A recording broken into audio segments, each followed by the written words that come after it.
열왕기하 4장 1절에서 7절까지의 말씀입니다. 우리 다 찾으셨으면 저와 여러분 한 절씩 교독하도록 하겠습니다.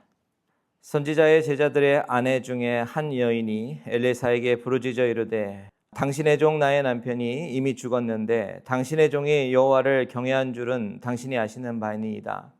이제 빚준 사람이 와서 나의 두 아이를 데려가 그의 종을 삼고자 하나이다 하니 엘리사가 그에게 이르되 내가 너를 위하여 어떻게 하랴.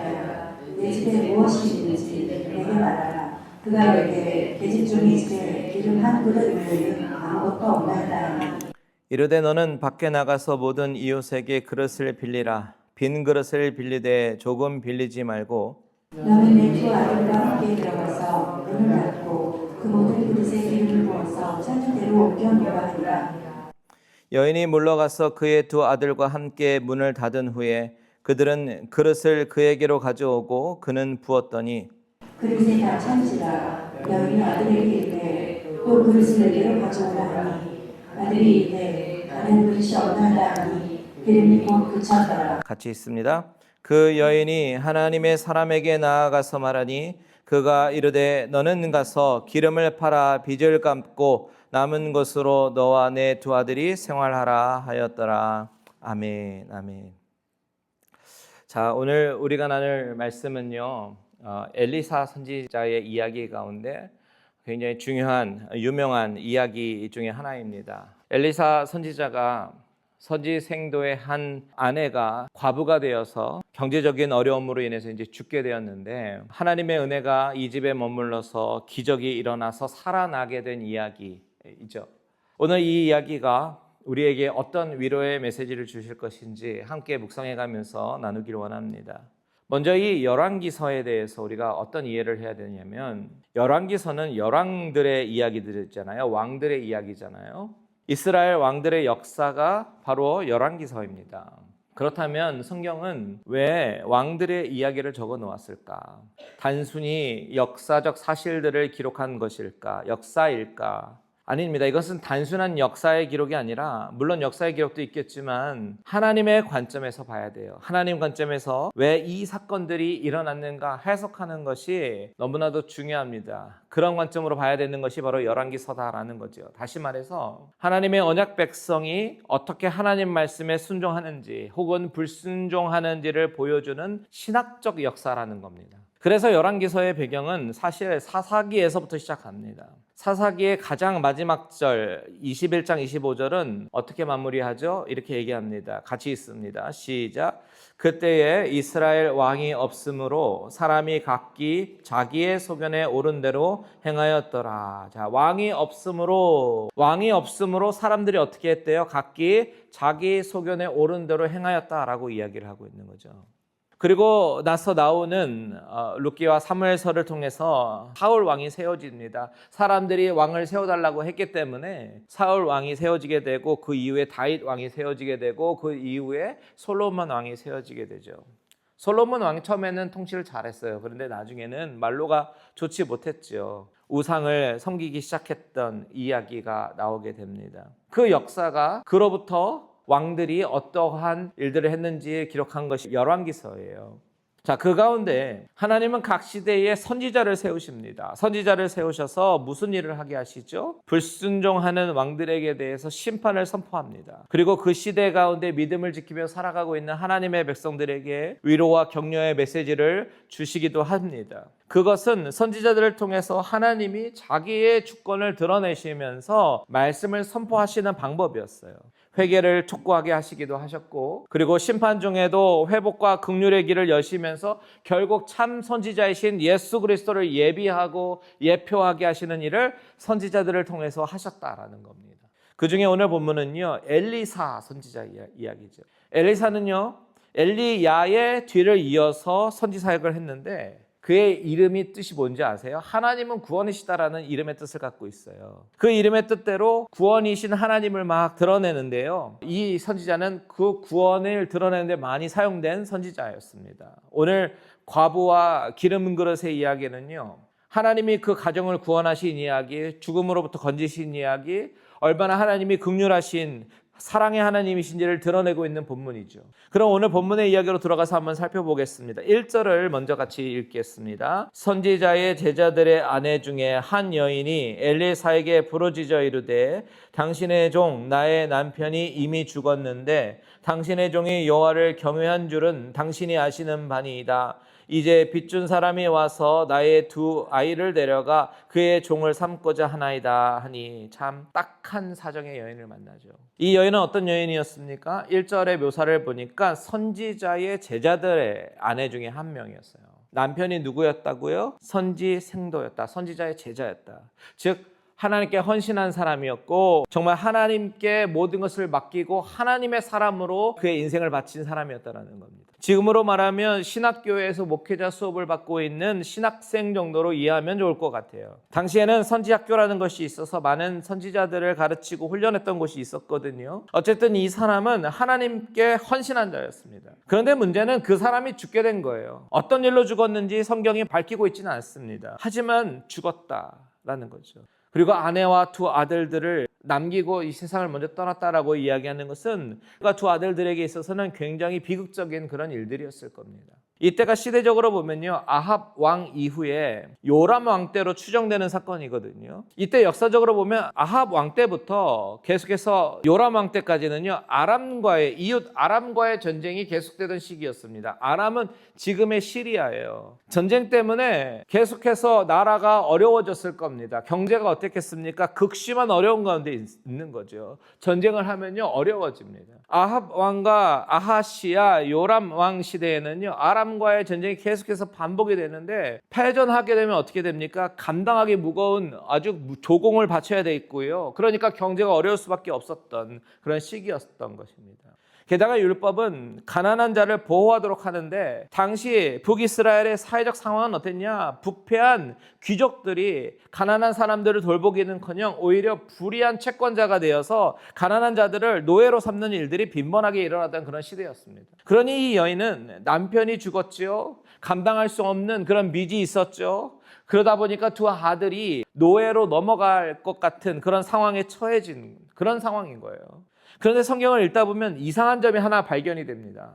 그게 뭐냐면 열왕기하 4장에서 8장까지는 열왕기서인데 왕에 대한 이야기가 하나도 나오지 않아요. 열왕기서인데 왕들의 이야기들이 나와야 되는데 4장에서 8장까지는 왕들의 이야기가 아닌 수많은 하나님의 특별한 기적을 기록했지 왕들에 대한 이야기가 나오지 않는다라는 겁니다. 오히려 그 기적의 한복판에 선지자들의 이야기가 나오고 말씀에 순종하는 사람들의 이야기가 나오지 왕들의 이야기는 없다라는 겁니다. 어떻게 된 걸까요? 바로 이 부분이 오늘 스토리를 열어가는데 아주 중요한 힌트가 됩니다. 백성들이 요구해서 왕이 세워졌어요. 그 왕들이 하나님의 뜻을 대신해서 백성을 잘 통치하면 너무나도 좋겠지만 사실 왕들은 자기들의 사리사욕을 채우기에 바빴고 기득권을 지키기에 바빴고 오히려 호의호식하면서 하나님을 무시하며 살아왔던 그런 왕들이란 말이에요. 그런데 갑자기 왕들의 이야기가 뚝 끊기고 등장하지 않는다는 것은 무엇을 이야기하는 겁니까? 그들의 진정한 왕은 그 눈에 보이는 왕이 아니라 하나님만이 왕이 되시고 하나님만이 백성들의 방패가 되시고 하나님의 공급자가 되시고 하나님이 산성이 되신다. 그 사실을 드러내고 있는 것입니다. 자, 그 사실을 오늘 본문은 어떻게 드러내는지 한번 보십시오. 1절 다시 한번 보시면 선지자의 제자들의 아내 중에 한 여인이 엘리사에게 어떻게 하죠? 부르짖었다라고 얘기합니다. 이 부르짖음을 히브리어로 차크라고 해요. 이 백성이 이집트에서 종살이할 때 하나님 앞 부르짖었잖아요. 그 부르짖음이 바로 이 단어입니다. 이 부르짖음은요, 기도의 언어라기보다는 생존의 외침에 가까운 그런 단어입니다. 그런 부르짖음입니다. 내 인사이드에 있는 모든 것들을 다 털어내고 쏟아내는 통곡이 바로 이 차크라는 단어의 뜻이라는 거예요. 여러분, 이 여인이 얼마나 절박했으면 엘리사에게 나와서 부르짖었겠어요.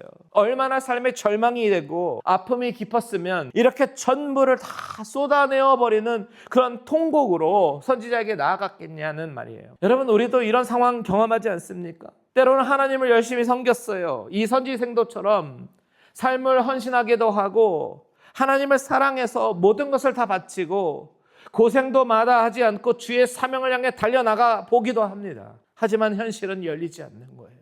우리의 삶의 현실은 여전히 갚아야 할 빚들과 해결이 되지 않는 문제들이 눈앞에 놓여 있는 것을 우리는 경험합니다. 왜 그렇습니까? 도대체 하나님을 열심히 섬기는데, 하나님을 열심히 믿고 따르는데 왜 우리들에게 이런 어려움이 생기냐는 거죠. 성경은요, 경건한 사람은 고난을 피하게 된다라고 이야기를 하고 있지 않습니다. 이것은 신앙에 있어서 우리가 기억해야 되는 진리예요. 신앙은 고난이 없는 삶이 아니에요. 하나님을 열심히 믿고 따르고 주님을 성실하게 따른다고 하더라도 우리에게는 오늘 본문처럼 예기치 않는 죽음이 찾아올 수 있어요. 경제적인 위기 찾아올 수 있어요. 관계의 어려움 올 수 있습니다. 자녀 문제, 건강 문제, 사역의 문제, 영적인 침체, 우리가 경험하는 것들이잖아요. 이런 것들은 우리의 믿음의 유무, 신앙의 깊이와는 전혀 상관이 없는 일들이라는 겁니다. 결국 신앙은 무엇이냐? 신앙은 고난 없는 삶이 아니라 신앙은 고난 속에서 하나님께 부르짖는 삶이 바로 신앙이라는 것입니다. 우리가 새벽에 출애굽기를 묵상하고 있는데 모세는요, 어려움을 만났을 때 하나님 앞에 부르짖어요. 같은 어려움인데, 똑같은 어려움인데 백성들은 원망합니다. 그런데 모세는 하나님 앞에 부르짖습니다. 오늘 본문에서도 이 여인은 절망스러운 상황이었던 것 같아요. 그런데 그 절망 속에서 주저앉아서 끝나는 것이 아니라 어떻게 합니까? 부르짖습니다. 이게 바로 믿음이라고 하는 거예요.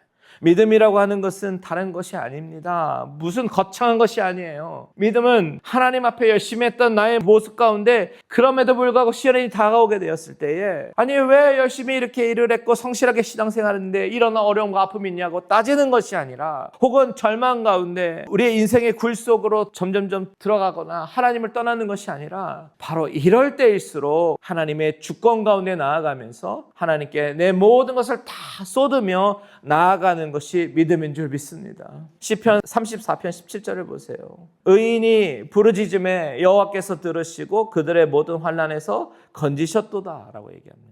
여기서 의인이라고 하는 것은요, 도덕적으로 완전한 사람을 가리키는 것이 아니겠죠. 여기서 의인은 하나님께서 의롭다 여기시는 사람들을 말하는 겁니다. 그런데 하나님이 의롭게 여기시는 기준이 뭐예요? 믿음입니다. 다시 말해서 의인이 부르짖는다. 여기서 의인은 하나님이 의롭다 여길 수 있는, 하나님을 향한 믿음을 가지고 있는 사람의 부르짖음을 이야기하는 거다라는 거예요. 이 34편 가운데 이런 구절도 있어요. 15절 같이 한번 읽습니다. 시작. 여호와의 눈은 의인을 향하시고 그의 귀는 그들의 부르짖음에 기울이시는도다.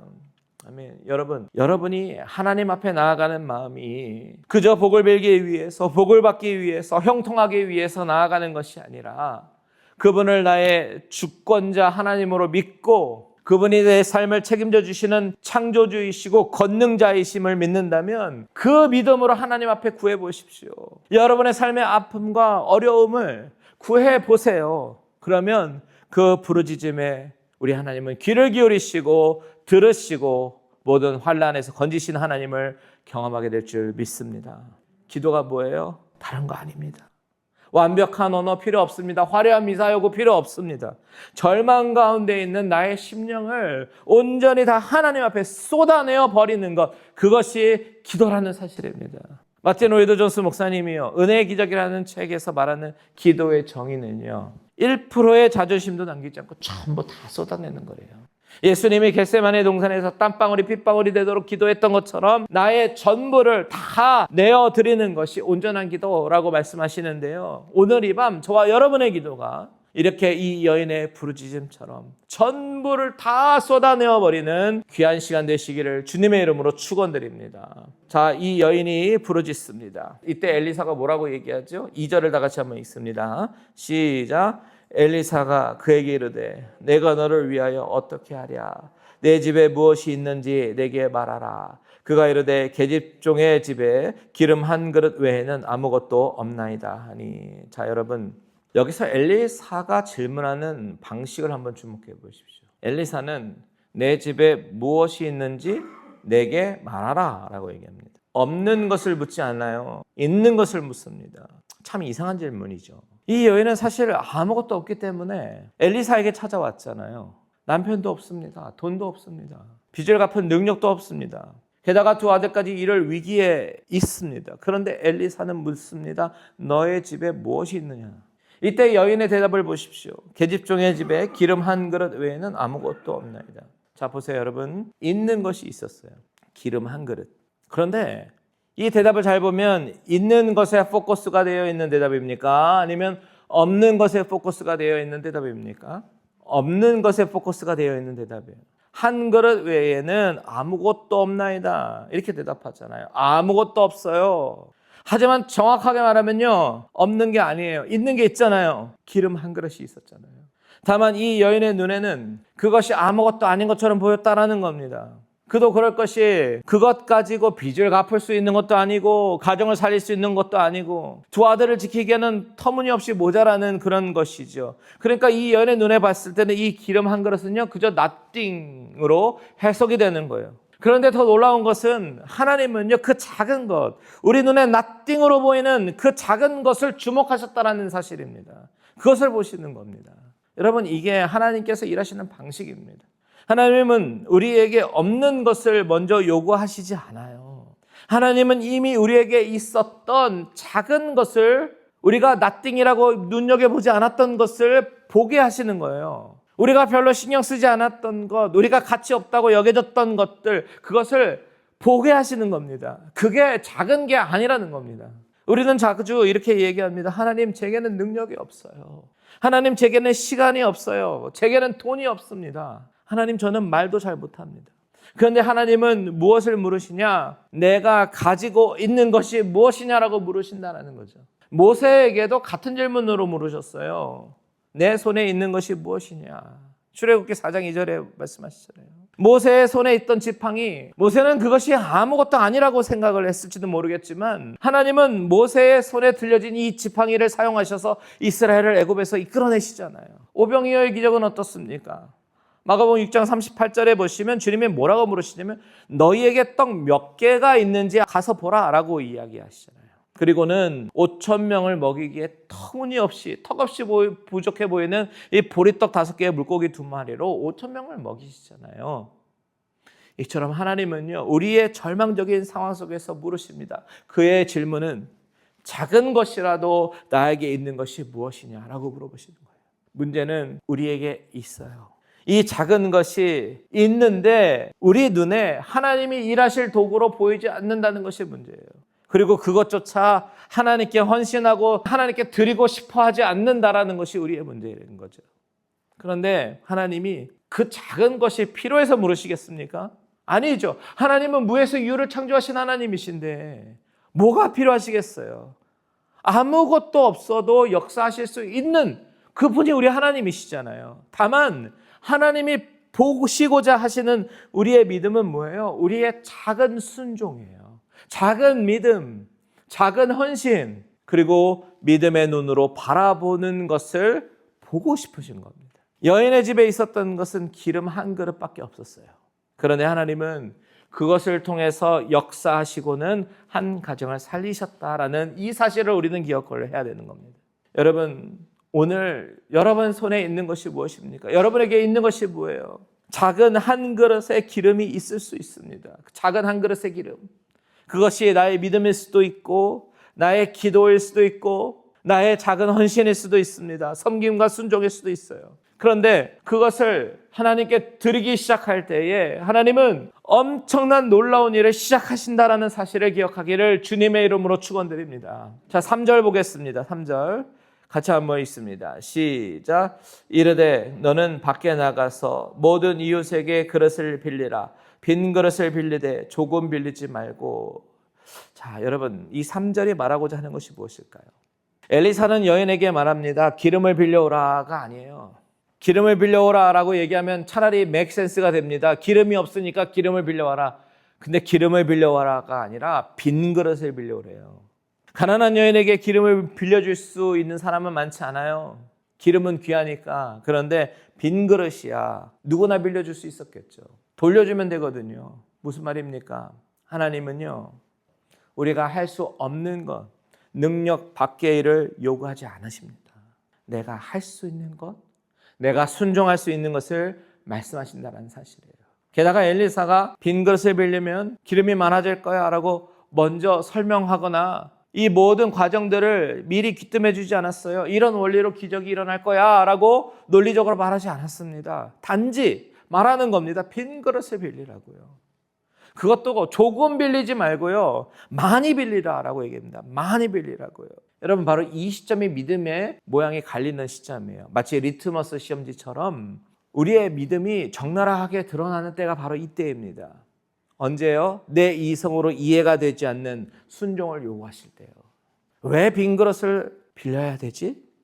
기름 한 그릇밖에 없는데 빈 그릇이 무슨 소용이지? 이웃들이 나를 이상하게 보지는 않을까? 이렇게 한다고 뭐가 달라지기라도 할까? 충분히 우리의 이성으로는 이런 생각이 들어갈 수 있어요. 그런데 중요한 것은 뭐예요? 이 여인은 머리에 make sense 되지 않는 이 요구를 순종했다라는 것이 핵심인 거예요. 여러분 이 부분에서 하나님이 우리에게 주시는 메시지가 뭐예요? 믿음이라고 하는 것은 단순한 감정이 아니라 바로 행동으로 나타나는 신뢰라는 겁니다. 이 신뢰가 순종을 만들었어요. 이해는 되지 않아도 이것이 선지자를 통해서 하신 하나님의 말씀이라면 묻지도 따지지도 않고 순종하는 것, 이것이 바로 믿음이다라고 하는 것입니다. 야고보 사도는 이렇게 이야기해요. 내가 보거니와 믿음이 그의 행함과 함께 일하고 행함으로 믿음이 온전하게 되었느니라. 믿음이 뭐와 함께 일한대요? 행함과 함께 일하고 행함으로 믿음이 온전하게 되었다라고 얘기합니다. 물론 우리의 행함이 기적을 만들어내는 것은 아니에요. 우리의 순종이 하나님의 은혜를 조정하는 것도 아니에요. 기적은 전적으로 하나님의 은혜입니다. 하지만 하나님은 우리가 믿음으로 순종할 때 그 순종의 자리에서 하나님의 은혜를 경험하게 하시는 줄 믿으시기 바랍니다. 그렇다면 여러분 오늘 우리에게 필요한 것은 무엇입니까? 바로 그 빈 그릇을 준비하는 믿음입니다. 여기서 빈 그릇을 준비하는 믿음, 이것이 뭐냐면 마틴 로이드 존스 목사님은 여기서 엄청난 인사이트를 주시는데 빈 그릇을 준비하는 기대감은 내 욕망을 채우기 위한 기복적인 간구가 아니라 빈 그릇처럼 나의 무력함을 깨닫고 나의 파탄을 깨닫고 오직 하나님만이 나를 온전하게 하실 수 있다라는 그 철저하고 절대적인 그 신뢰, 이것을 가지는 것이 바로 빈 그릇을 준비하는 기대감이다라고 얘기합니다. 제가 이거 쉽게 풀어서 설명해 드리면 이 빈 그릇은 뭐냐면 이 빈 그릇에 하나님이 역사하실 거야. 기대함으로 준비하는 것이라기보다는 이 빈 그릇이 내 자신인 거예요. 내 자신이 얼마나 무능한 사람인지, 내가 얼마나 영적 파탄을 이룬 사람인지 이것을 먼저 깨닫고 인정하고 하나님만 하실 수 있습니다. 이 surrender, 항복 가운데 나아가는 것이 바로 빈 그릇을 준비하는 믿음이다라는 이야기를 목사님이 하시는 거죠. 그리고 이 빈 그릇을 준비하는 믿음을 가지고 중요한 것은 실제로 액션을 취해야 되는 거죠. 최대한 많이 빌려오라고 이야기했으니까 최대한이요. 내가 할 수 있는 한 많이 빌려오는 그 순종의 액션을 취해야 되는 겁니다. 우리가 때로 하나님 도와주세요. 하나님 도움이 필요합니다. 도와주세요. 얘기하면서 실제로 아무 그릇도 준비하지 않아요. 하나님 우리 가정을 회복시켜 주세요 라고 기도하면서 용서의 순종은 하지 않습니다. 하나님 우리 교회를 부흥시켜 주세요 라고 기도하면서 복음을 전할 우리의 빈 그릇, 사람을 품을 그 빈 그릇, 섬김의 빈 그릇은 준비하지 않아요. 하지만 본문에 나오는 이 여인은 입술과 고백에서 그치지 않았고요. 빈 그릇을 준비하기 시작했습니다. 그리고 역사는 그 순종으로부터 일어났다라는 거죠. 여러분 우리도 내 능력으로 나는 할 수 없지만, 나는 부족하지만, 나는 무능력하지만 내가 순종하겠습니다. 빈 그릇을 채우겠습니다. 내가 최대한 가지고 올 수 있는 모든 빈 그릇을 다 가져오겠습니다라는 이런 액션이 하나님이 일하시는 근거가 됨을 믿으시기 바랍니다. 자, 그렇다면 이 순종 뒤에 어떤 축복이 일어나느냐? 6절과 7절을 다 같이 한번 읽겠습니다. 시작. 그릇에 다 찬지라.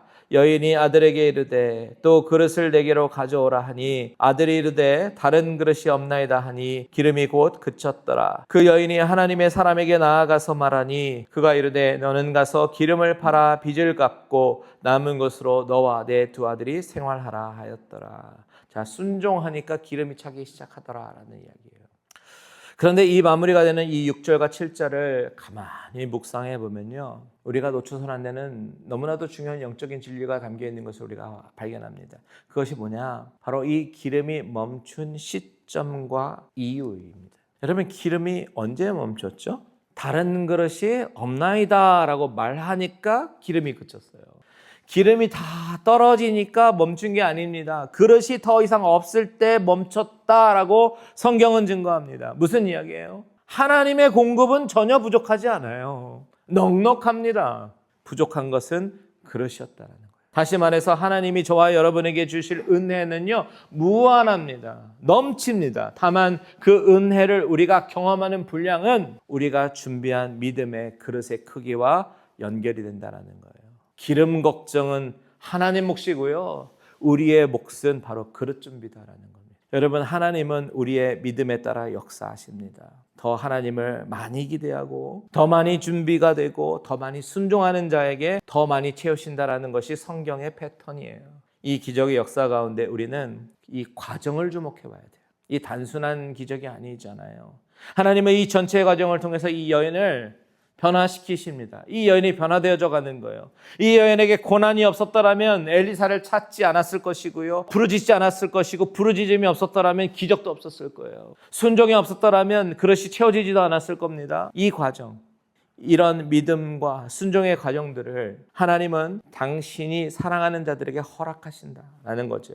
왜요? 이 과정들을 통해서 더욱더 하나님을 의지하는 법을 배우고 하나님이 하시는 일이 전적인 은혜다라는 것을 고백하게 하기 위해서라는 것이죠.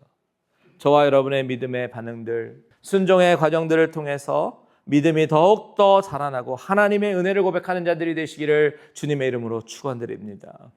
마지막으로 한 가지만 더 생각해 볼게요. 우리는 이 본문을요, 복음 안에서 보아야 합니다. 복음의 시각으로 봐야 돼요. 엘리사의 기적은 단순히 경제 문제 해결을 이야기하는 것이 아닙니다. 여기보다 더 깊은 영적인 실제가 있어요. 사실 이게 핵심이에요. 성경에서 기름이 언급될 때요, 자주 하나님의 은혜, 생명, 성령의 기름 부으심, 성령의 임재, 이런 것들을 상징하는 거 여러분 잘 아실 겁니다. 누가복음 4장 18절에서 주님은 이런 말씀을 하셔요. 같이 한번 읽습니다. 시작. 주의 성령이 내게 임하셨으니 이는 가난한 자에게 복음을 전하게 하시려고 내게 기름을 부으시고 나를 보내사 포로된 자에게 자유를, 눈먼 자에게 다시 보게 함을 전파하며 눌린 자를 자유롭게 하고. 자, 예수님 뭐라고 하시냐면 주의 성령이 내게 임하셨는데 이것은 복음을 전하게 하시려고 기름을 부으셨다라고 얘기하시는 거예요. 그러니까 예수님은 기름 부음을 받은 자라는 겁니다. 사실 기름 부음 받은 자라는 뜻을 가진 단어가 있죠. 그리스도입니다. 그리스도가 바로 기름 부음 받은 자라는 뜻이죠. 그렇기 때문에 오늘 본문의 기름은요, 신약에서 예수님께서 말씀하신 것과 연결지어서 생각을 해보게 되면 우리의 빈 그릇을 채우시는 참된 기름은 오직 예수 그리스도시다라는 이 사실을 이야기하고 있는 겁니다. 사실 여러분, 우리는 어떤 존재입니까? 빈 그릇과 같은 존재 아니에요. 죄로 인해서 비어있고 상처로 인해서 깨어져 있고 두려움으로 인해서 바짝 말라있는 인생, 이것이 우리의 모습입니다. 그리고 우리는 그 공허함을 채우려고 세상의 것으로 채우려고 부단히도 노력하기도 합니다. 그런데 세상의 것으로 아무리 채우려고 해도 우리의 영혼은 만족하지 않아요. 왜 그런지 아세요? 왜냐하면 우리의 영혼은 하나님으로만 채워질 수 있기 때문입니다.